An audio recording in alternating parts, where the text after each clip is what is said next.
chiquillas, ¿cómo están? Espero que muy bien. Les saludo desde una súper lluviosa tarde hoy en casa de mi suegra.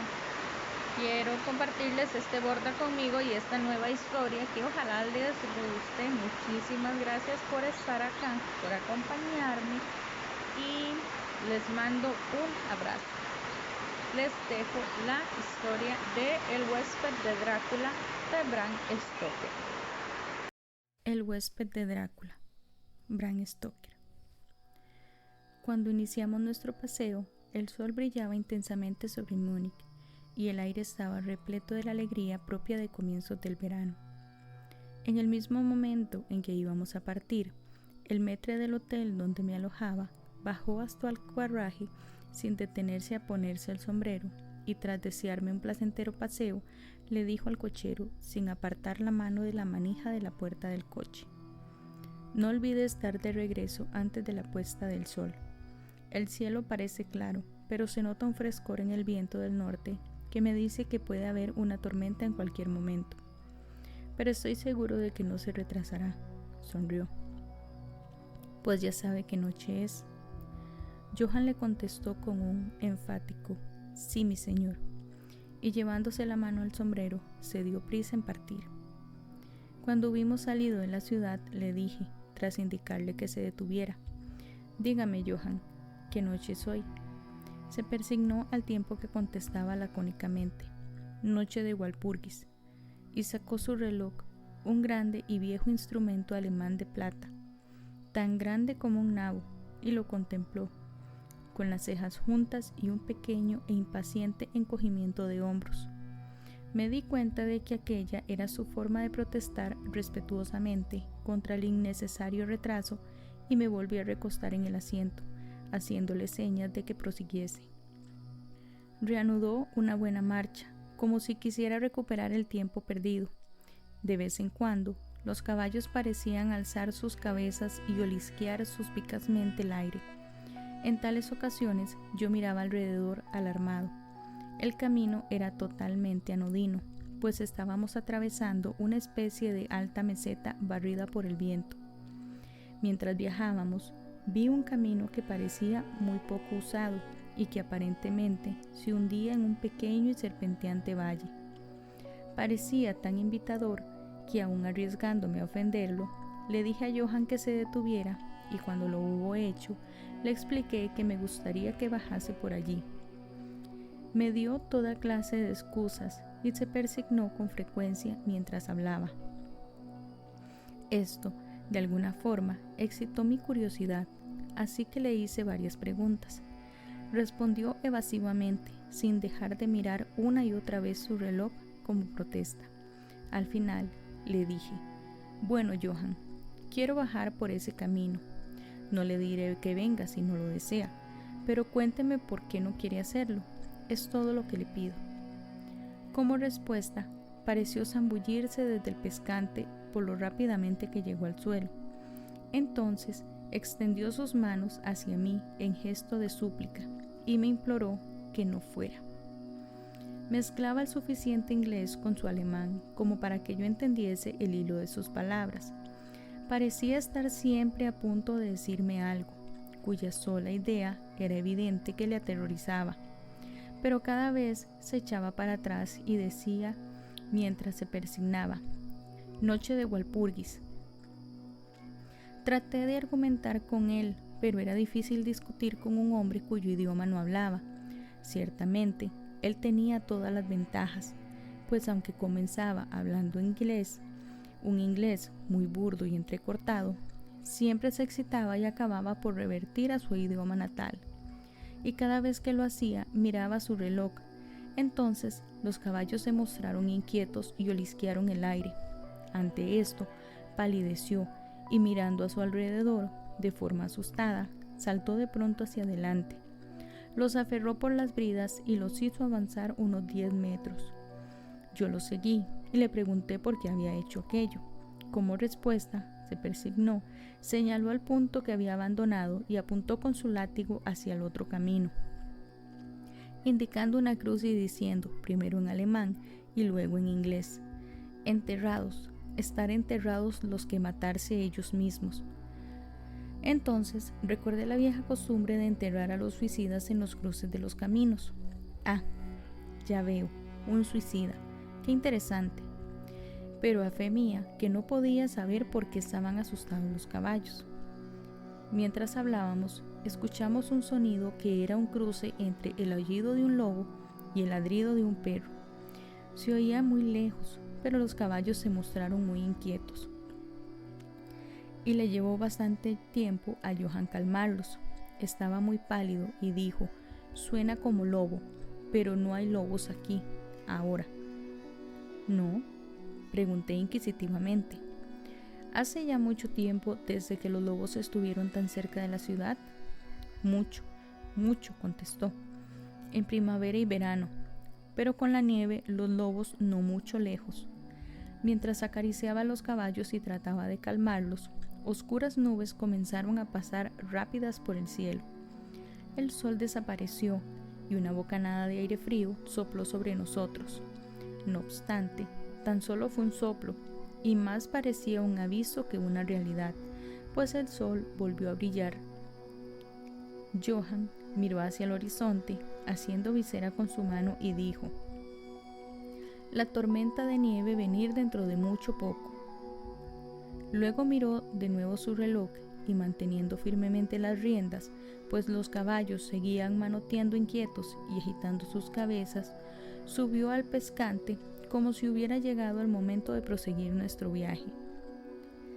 Me sentía un tanto obstinado y no subí inmediatamente al carruaje. «Hábleme del lugar al que lleva este camino», le dije, y señalé hacia abajo. Se persignó de nuevo y murmuró una plegaria antes de responderme. «Es maldito». «¿Qué es lo que es maldito?», inquirí. «El pueblo». «Entonces, ¿hay un pueblo?». No, nadie vive allá desde cientos de años». «Pero dijo que había un pueblo». «Había». «¿Y qué pasa ahora?». Como respuesta, se lanzó a desgranar una larga historia en alemán y en inglés, tan mezclados que casi no podía comprender lo que decía, pero a grandes rasgos logré entender que hacía muchos cientos de años habían muerto allí personas que habían sido enterradas y se habían oído ruidos bajo la tierra, y cuando se abrieron las fosas se hallaron a los hombres y mujeres con el aspecto de vivos y las bocas rojas de sangre, y por eso, buscando salvar sus vidas y sus almas, allí se persignó de nuevo. Los que quedaban huyeron a otros lugares donde los vivos vivían y los muertos estaban muertos, y no otra cosa. Evidentemente tenía miedo de pronunciar las últimas palabras. Mientras avanzaba en su narración, se iba excitando más y más. Parecía como si su imaginación se hubiera desbocado y terminó en un verdadero paroxismo de terror. Blanco el rostro, sudoroso, tembloroso, y mirando a su alrededor, como si esperase que alguna horrible presencia se fuera a manifestar allí mismo, en la llanura, abierta, bajo la luz del sol. Finalmente, en una agonía de desesperación, gritó: «Noche de Walpurgis», e hizo una seña hacia el vehículo, indicándome que subiera. Mi sangre inglesa hirvió ante esto, y echándome hacia atrás, dije: «¿Tiene usted miedo, Johann? ¿Tiene usted miedo? Regrese. Yo volveré solo. Un paseo a pie me sentará bien». La puerta del carruaje estaba abierta. Tomé del asiento el bastón de roble que siempre llevo a mis excursiones y la cerré. Señalé el camino de regreso a Múnich y repetí: «Regrese, Johann». La noche de Walpurgis no tiene nada que ver con los ingleses. Los caballos estaban ahora más inquietos que nunca, y Johann intentaba retenerlos mientras imploraba excitadamente que no cometiera tal locura. Me daba pena el pobre hombre, parecía sincero. No obstante, no pude evitar el echarme a reír. Ya había perdido todo rastro de inglés en sus palabras. En su ansiedad, había olvidado que la única forma que tenía de hacerme comprender era hablar en mi idioma, así que chapurrió en su alemán nativo.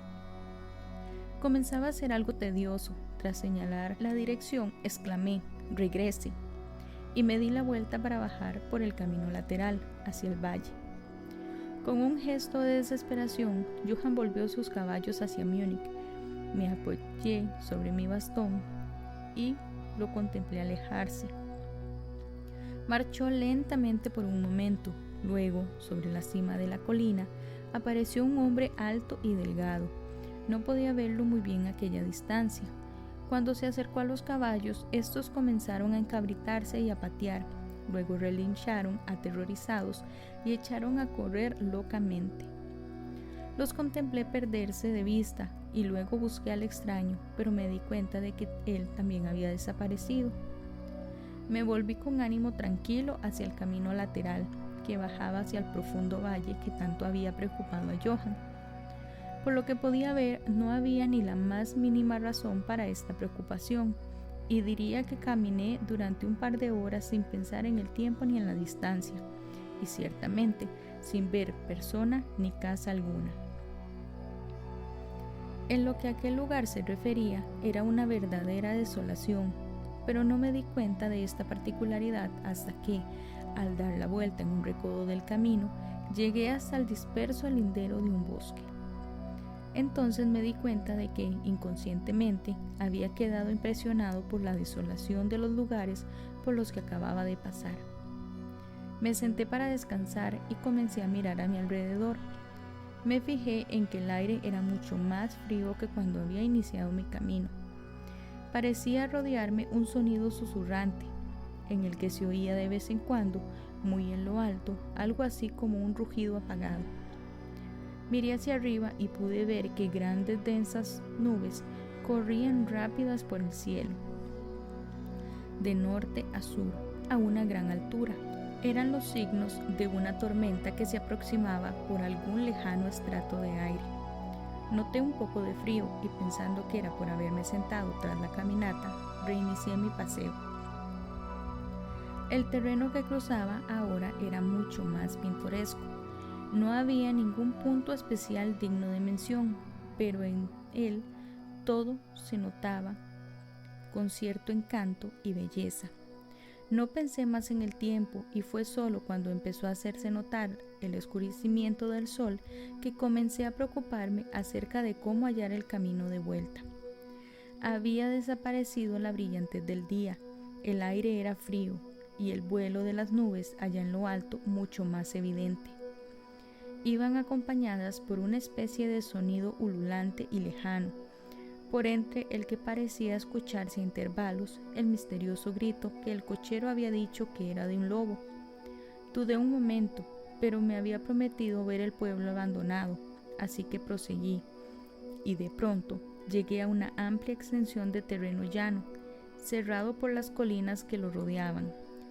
Las laderas de estas estaban cubiertas de árboles que descendían hasta la llanura, formando grupos en las suaves pendientes y depresiones visibles aquí y allá.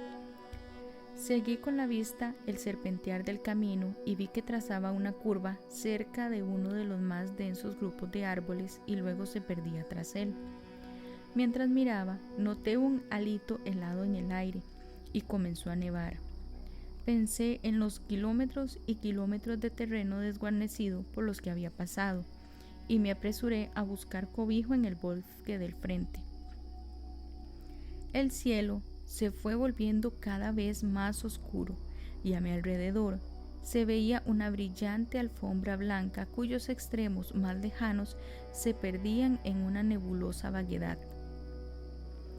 Aún se podía ver el camino, pero mal, y cuando corría por el llano no quedaban tan marcados sus límites como cuando seguía las hondonadas, y al poco me di cuenta de que debía haberme apartado del mismo, pues dejé de notar bajo mis pies la dura superficie y me hundí en tierra blanda.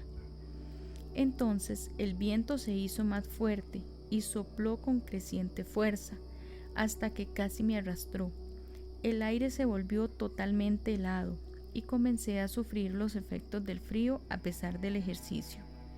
La nieve caía ahora tan densa y giraba a mi alrededor en tales remolinos que apenas podía mantener abiertos los ojos. De vez en cuando el cielo era desgarrado por un centellante relámpago, y a su luz solo podía ver frente a mí una gran masa de árboles, principalmente cipreses y tejos completamente cubiertos de nieve. Pronto me hallé al amparo de los mismos, y allí, en un relativo silencio, pude oír el soplar del viento en lo alto. En aquel momento, la oscuridad de la tormenta se había fundido con la de la noche, pero su furia parecía estar abatiéndose. Tan solo regresaba en tremendos resoplidos o estallidos.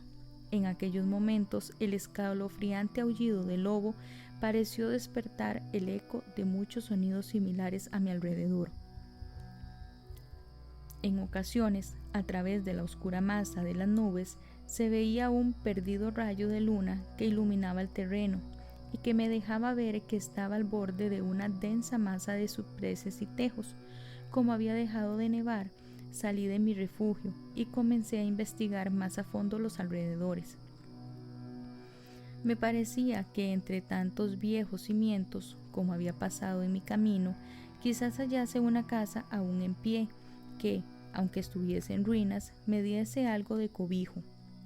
Mientras rodeaba el perímetro del bosquecillo, me di cuenta de que una pared baja lo cercaba y siguiéndola hallé una abertura. Allí los cipreses formaban un camino que llevaban hasta la cuadrada masa de algún tipo de edificio. No obstante, en el mismo momento en que la divisé, los errantes nubes oscurecieron la luna y atravesé el sendero en tinieblas. El viento debió de hacerse más frío, pues noté que me estremecía mientras caminaba, pero tenía esperanza de hallar un refugio, así que proseguí mi camino a ciegas. Me detuve, pues se produjo un repentino silencio. La tormenta había pasado, y quizá en simpatía con el silencio de la naturaleza, mi corazón pareció dejar de latir. Pero eso fue tan solo momentáneo, pues repentinamente la luz de la luna se abrió paso por entre las nubes, mostrándome que me hallaba en un cementerio y que el objeto cuadrado, situado frente a mí, era una enorme tumba de mármol, tan blanca como la nieve que lo cubría todo. Con la luz de la luna llegó un tremendo suspiro de la tormenta, que pareció reanudar su carrera con un largo y grave aullido, como el de muchos perros o lobos. Me sentía anonadado y noté que el frío me calaba hondo hasta parecer aferrarme el corazón. Entonces, mientras la oleada de luz lunar seguía cayendo sobre la tumba de mármol, la tormenta dio muestras de reiniciarse, como si quisiera volver atrás. Impulsado por alguna especie de fascinación, me aproximé a la sepultura para ver de quién era y por qué una construcción así se alzaba solitaria en semejante lugar. La rodeé y leí sobre la puerta dórica en alemán: Condesa Dollingen de Graz. En Estiria buscó y halló la muerte en 1801. En la parte alta del túmulo, atravesando aparentemente el mármol, pues la estructura estaba formada por unos pocos bloques macizos, se veía una gran vigueta o estaca de hierro. Me dirigí hacia la parte de atrás y leí esculpida con grandes letras cirílicas: los muertos viajan deprisa. Había algo tan extraño y fuera del usual en todo aquello que me hizo sentir mal y casi desfallecí. Por primera vez empecé a desear haber seguido el consejo de Johann, y en aquel momento me invadió un pensamiento que, en medio de aquellas misteriosas circunstancias, me produjo un terrible estremecimiento. Era la noche de Walpurgis. La noche de Walpurgis, en la que, según las creencias de millones de personas, el diablo andaba suelto, en la que se abrían las tumbas y los muertos salían a pasear, en la que todas las cosas maléficas de la tierra, el mar, el aire, celebraban su reunión, y estaba en el preciso lugar que el cochero había rehuido. Aquel era el pueblo abandonado hacía siglos. Allí era donde se encontraba la suicida, y en este lugar me encontraba ahora yo solo. sin ayuda, temblando de frío, en medio de una nevada y con una fuerte tormenta formándose a mi alrededor. Fue necesaria toda mi filosofía, toda la religión que me habían enseñado, todo mi coraje, para no derrumbarme en el paroxismo del terror. Y entonces, un verdadero tornado estalló a mi alrededor. El suelo se estremeció, como si millares de caballos galopasen sobre él. Y esta vez, la tormenta llevaba en sus gélidas alas no nieve, sino un enorme granizo que cayó con tal violencia que parecía haber sido lanzado por los míticos honderos baleáricos. Piedras de granizo que aplastaban hojas y ramas y que negaban la protección de los cipreses, como si en lugar de árboles hubiesen sido espigas de cereal. Al primer momento corrí hasta el árbol más cercano, pero pronto me vi obligado a abandonarlo y buscar el único punto que parecía ofrecer refugio: la profunda puerta dórica de la tumba de mármol. Allí, acurrucado contra la enorme puerta de bronce, conseguí una cierta protección contra la caída del granizo, pues ahora solo me golpeaba al rebotar contra el suelo y los costados de mármol. Al apoyarme contra la puerta, ésta se movió ligeramente y se abrió un poco hacia adentro. Incluso el refugio de la tumba era bienvenido en medio de aquella despiadada tempestad, y estaba a punto de entrar en ella cuando se produjo el estallido de un relámpago que iluminó toda la extensión del cielo. En aquel instante, lo juro por mi vida, vi, pues mis ojos estaban vueltos hacia la oscuridad del interior, a una bella mujer, de mejillas sonrosadas y rojos labios, aparentemente dormida sobre un féretro. Mientras el trueno estallaba en lo alto, fui atrapado como por la mano de un gigante y lanzado hacia la tormenta. Todo aquello fue tan repentino que antes de que me llegara el impacto, tanto moral como físico, me encontré bajo la lluvia de piedras. Al mismo tiempo tuve la extraña y absorbente sensación de que no estaba solo. Miré hacia el túmulo y en aquel mismo momento se produjo otro cegador relámpago que pareció golpear la estaca de hierro que dominaba el monumento y llegar por ella hasta el suelo, resquebrajando, desmenuzando el mármol como en un estallido de llamas. La mujer muerta se alzó en un momento de agonía, lamida por las llamas, y su amargo alarido de dolor fue ahogado por el trueno. La última cosa que oí fue esta horrible mezcla de sonidos, pues de nuevo fui aferrado por la gigantesca mano y arrastrado, mientras el granizo me golpeaba y el aire parecía reverberar con el aullido de los lobos. La última cosa que recuerdo fue una vaga y blanca masa movediza, como si las tumbas de mi alrededor hubieran dejado salir a los amortajados fantasmas de sus muertos, y estos me estuvieran rodeando en medio de la oscuridad de la tormenta de granizo. Gradualmente volvió a mí una especie de confuso inicio de conciencia, luego una sensación de cansancio aniquilador. Durante un momento no recordé nada, pero poco a poco volvieron mis sentidos. Los pies me dolían espantosamente y no podía moverlos, parecían estar dormidos. Notaba una sensación gélida en mi nuca y a todo lo largo de mi espina dorsal. Las orejas, como mis pies, estaban muertas y sin embargo me atormentaban, pero sobre mi pecho notaba una sensación de calor que, en comparación, resultaba deliciosa. Era como una pesadilla, pero una pesadilla física, si es que uno pueda usar tal expresión, pues un enorme peso sobre mi pecho me impedía respirar normalmente. Este periodo de semiletargo pareció durar largo rato, y mientras transcurría, debí de dormir o delirar.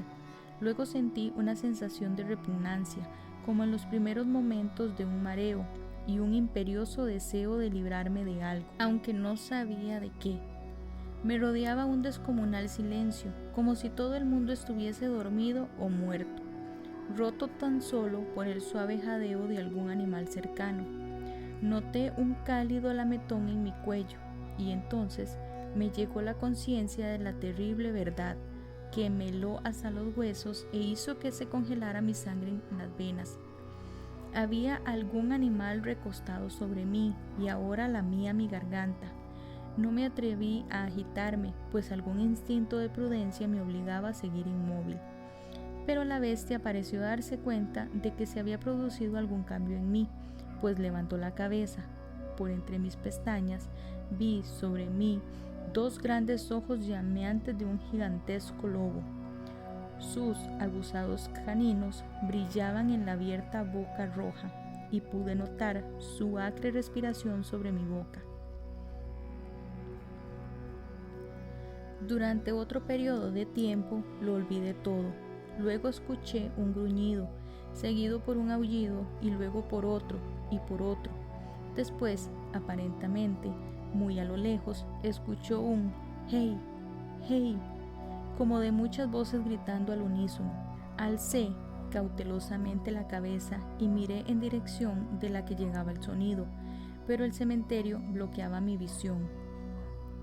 El lobo seguía aullando de una extraña manera, y un resplandor rojizo comenzó a moverse por entre los cipreses, como siguiendo el sonido. Cuando las voces se acercaron, el lobo aulló más fuerte y más rápidamente. Yo temía hacer cualquier sonido o movimiento. El brillo rojo se acercó más, por encima de la alfombra blanca que se extendía en la oscuridad que me rodeaba, y de pronto, de detrás de los árboles, surgió a trote una patrulla de jinetes llevando antorchas.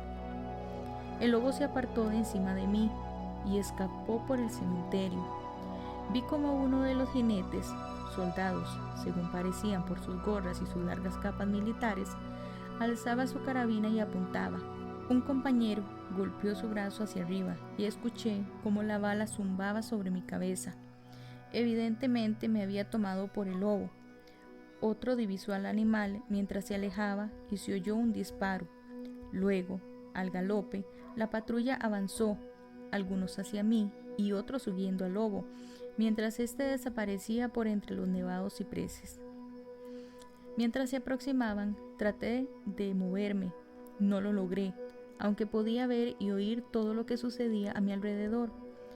2 o 3 de los soldados saltaron de su montura y se arrodillaron a mi lado. Uno de ellos alzó mi cabeza y colocó su mano sobre mi corazón. «Buenas noticias, camaradas», gritó. Su corazón todavía late. Entonces vertieron algo de brandy entre mis labios. Me dio vigor y fui capaz de abrir del todo los ojos y mirar a mi alrededor. Por entre los árboles se movían luces y sombras, y oí como los hombres se llamaban los unos a los otros. Se agruparon lanzando asustadas exclamaciones y las luces centellearon cuando los otros entraron amontonados en el cementerio, como posesos. Cuando los primeros llegaron hasta nosotros, los que me rodeaban preguntaron ansiosos: «¿Lo hallaron?». La respuesta fue apresurada: «No, no, vámonos, pronto. Este no es lugar para quedarse, y menos en esta noche». «¿Qué era?», preguntaron en varios tonos de voz. La respuesta llegó variada e indefinida, como si todos los hombres sintiesen un impulso común por hablar y sin embargo se vieran refrenados por algún miedo compartido que les impidiese airear sus pensamientos. Era una cosa, tartamudeó uno, cuyo ánimo obviamente se había derrumbado. Era un lobo. Sin embargo, no era un lobo, dijo estremeciéndose. «No vale la pena intentar matarlo sin tener una bala bendecida», indicó un tercero con voz más tranquila. «Nos está bien merecido por salir en esta noche. Desde luego que nos hemos ganado los 1000 marcos», espetó un cuarto. «Había sangre en el mármol derrumbado», dijo otro, tras una pausa. «Y desde luego no la puso allí el rayo. En cuanto a él, está a salvo. Miren su garganta. Vean, camaradas. El lobo estaba echado encima de él, dándole calor». El oficial miró mi garganta y replicó: «Está bien, la piel no ha sido perforada». ¿Qué significará todo esto? Nunca lo habríamos hallado de no haber sido por los aullidos del lobo. ¿Qué es lo que ocurrió con ese lobo?, preguntó el hombre que sujetaba mi cabeza, que parecía ser el menos aterrorizado del grupo, pues sus manos estaban firmes, sin temblar. En su bocamanga se veían los galones de suboficial. Volvió a su cubil, contestó el hombre cuyo largo rostro estaba pálido y que temblaba visiblemente aterrorizado mientras miraba a su alrededor. Aquí hay bastantes tumbas en las que puede haberse escondido. Vámonos, camaradas, vámonos rápido. Abandonemos este lugar maldito. El oficial me alzó hasta sentarme y lanzó una voz de mando. Luego, entre varios hombres, me colocaron sobre un caballo. Saltó a la silla tras de mí, me sujetó con los brazos y dio la orden de avanzar. Dando la espalda a los cipreses, cabalgamos rápidamente en formación. Mi lengua seguía rehusando cumplir con su función y me vi obligado a guardar silencio. Debí quedarme dormido, pues lo siguiente que recuerdo es estar de pie, sostenido por un soldado a cada lado. Ya era casi de día, y hacia el norte se reflejaba una rojiza franja de una luz solar, como un sendero de sangre sobre la nieve. El oficial estaba ordenando a sus hombres que no contaran nada de lo que habían visto, excepto que habían hallado a un extranjero, un inglés, protegido por un gran perro. Un gran perro. Eso no era ningún perro, interrumpió el hombre que había mostrado tanto miedo. Sé reconocer un lobo cuando lo veo. El joven oficial le respondió con calma. Dije un perro. Perro, reiteró irónicamente el otro. Resultaba evidente que su valor estaba ascendiendo con el sol. Señalándome, dijo: mírele la garganta. ¿Eso es obra de un perro, señor? Instintivamente alcé una mano al cuello y al tocármelo grité de dolor. Los hombres se arremolinaron para mirar, algunos bajando de sus sillas, y de nuevo se oyó la calmada voz del oficial. Un perro, he dicho. Si contamos alguna otra cosa, se reirán de nosotros. Entonces monté tras uno de los soldados y entramos en los suburbios de Múnich. Allí encontramos un carruaje al que me subieron y que me llevó al hotel donde me encontraba hospedado. El oficial me acompañó en el vehículo, mientras un soldado nos seguía llevando su caballo y los demás regresaban al cuartel. Cuando llegamos, el maître bajó tan rápidamente las escaleras para salir a mi encuentro que se hizo evidente que había estado mirando desde adentro. Me sujetó con ambas manos y me llevó solícito al interior. El oficial hizo un saludo y se dio la vuelta para alejarse, pero al darme cuenta, insistí en que me acompañara a mis habitaciones. Mientras tomábamos un vaso de vino, le di las gracias efusivamente a él y a sus camaradas por haberme salvado. Él se limitó a responder que se sentía muy satisfecho y el maître ya había dado los pasos necesarios para gratificar al grupo de rescate. Ante esta ambigua explicación, el maître del hotel sonrió, mientras el oficial se excusaba alegando tener que cumplir con sus obligaciones y se retiraba. ¿Cómo y por qué me buscaron los soldados?, interrogué al maître. Se encogió de hombros, como no dándole importancia a lo que había hecho, y replicó: tuve la buena suerte de que el comandante del regimiento en el que serví me autorizara a pedir voluntarios. Pero, ¿cómo supo que estaba perdido?, le pregunté. El cochero regresó con los restos de su carruaje, que resultó destrozado cuando los caballos se desbocaron. ¿Y por eso envió a un grupo de soldados en mi busca? Oh, no, respondió. Pero antes de que llegase el cochero, recibí este telegrama del boyardo del que es usted huésped, y sacó del bolsillo un telegrama que me entregó y leí. Bistritz, tenga cuidado con mi huésped, su seguridad me es preciosa. Si algo le ocurriera o lo echasen a faltar, no ahorre medios para hallarle y garantizar su seguridad. Es inglés y por lo consiguiente aventurero. A menudo hay peligro con la nieve y los lobos y la noche. No pierda un momento si teme que haya ocurrido algo. Respaldaré su celo con mi fortuna. Drácula. Mientras sostenía el telegrama en mi mano, la habitación pareció girar a mi alrededor. y si el atento maître del hotel no me hubiera sostenido, creo que me hubiera desplomado. Había algo tan extraño en todo aquello, algo tan fuera de corriente e imposible de imaginar, que me pareció ser, en alguna manera, el juguete de enormes fuerzas. Y esta sola idea me paralizó. Ciertamente, me hallaba bajo alguna clase de misteriosa protección. Desde un lejano país había llegado, justo a tiempo, un mensaje que me había arrancado del peligro de la congelación y de las mandíbulas del lobo. Fin.